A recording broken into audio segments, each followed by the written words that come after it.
escalation of words between the president and the governor of New York. On Twitter, the president criticized Cuomo, saying he should, quote, spend less time complaining. You may not have seen Cuomo's response because it came during the question and answer portion of his briefing earlier. We've prepared for you now a large part of what he had to say. He said 11 times, I don't want to get involved in testing. It's too complicated. It's too hard. I know it's too complicated and it's too hard. That's why we need you to help. I can't do an international supply chain. He wants to say, well, I did enough. Yeah, none of us have done enough. We haven't, because it's not over. So yes, thank you for the Javits.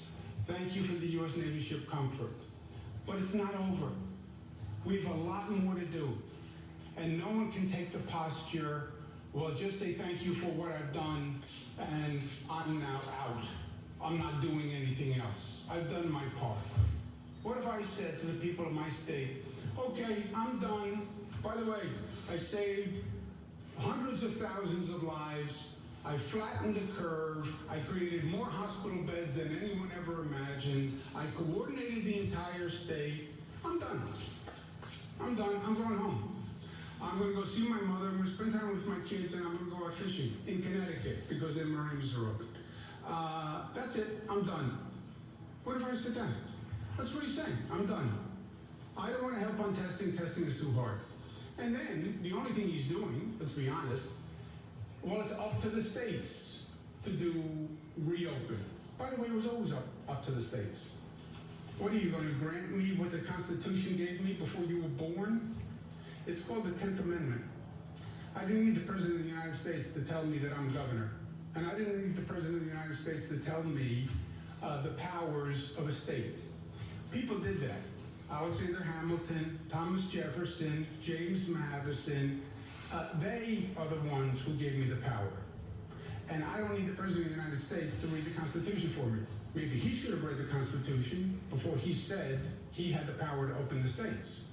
Well, he did a very graceful 180, and many people allowed him to do the graceful 180.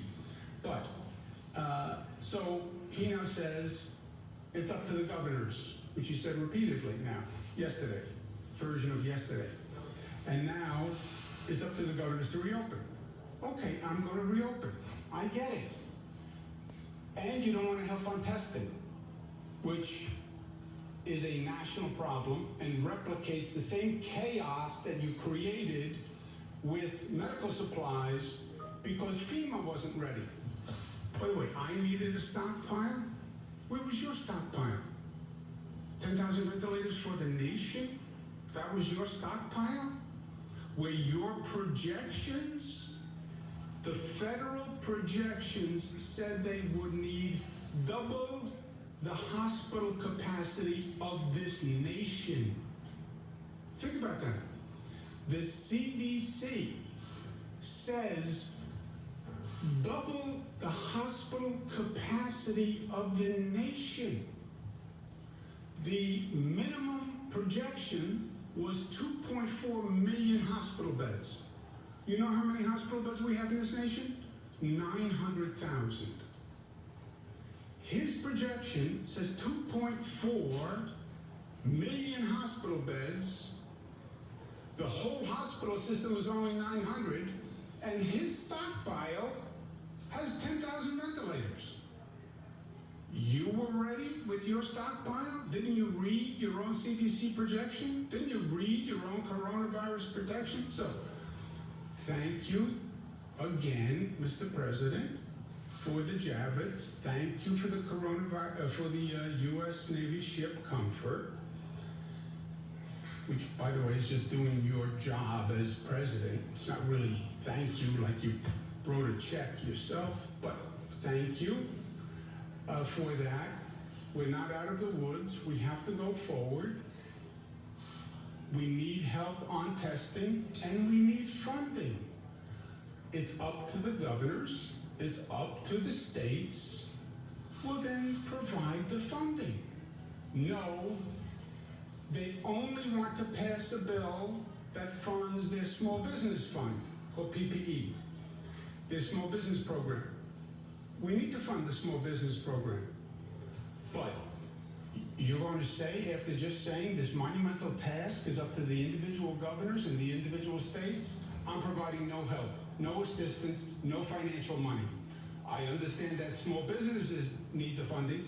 By the way, I know that airlines need a bailout, but not the states.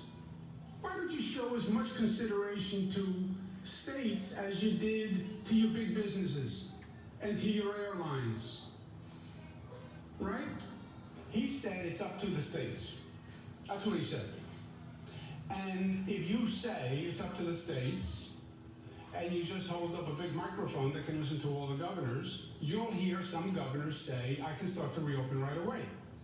Because some governors are in places where they don't have a serious problem. They never did. By the way, some states never even closed down. So if you're in a state that has a de minimis issue, yeah, then you can open up faster. You can open up tomorrow. Or you can start opening up tomorrow. He's doing nothing. He said it's up to the states. It's up to the governors, which is what it always was, because it's always been the governor's power. And then he says, there's a 50-piece puzzle. Oh, no. That's called the map of the United States. It's not a puzzle. And those lines are called states. And those states have constitutional power. Remember the way this whole thing starts, the colonies create the federal government, not the other way around. So, introduction to constitutional theory and policy. The states have the power to open. The states are opening on their own timelines. We're trying to coordinate with our neighboring states. Western states are coordinating. Middle states are coordinating. All he's doing is walking in front of the parade, but he has nothing to do with the timing of the parade, right? The governors are going to open when they think they should open.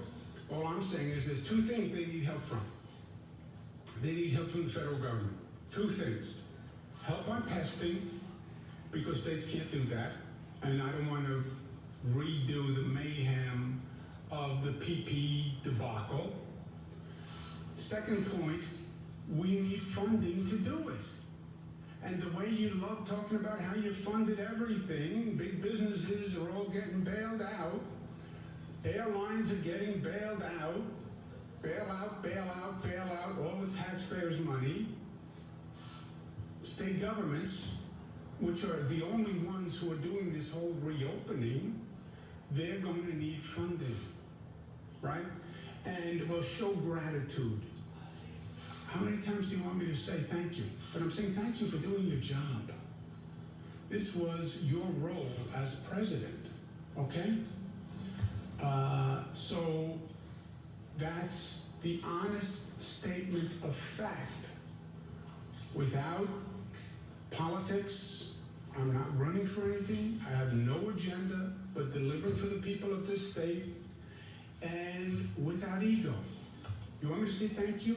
Thank you for doing your job in helping build Javits and sending the U.S. Navy ship Comfort. Thank you for participating in a modicum of federal responsibility in a national crisis, which you know is a national crisis because he declared a federal emergency.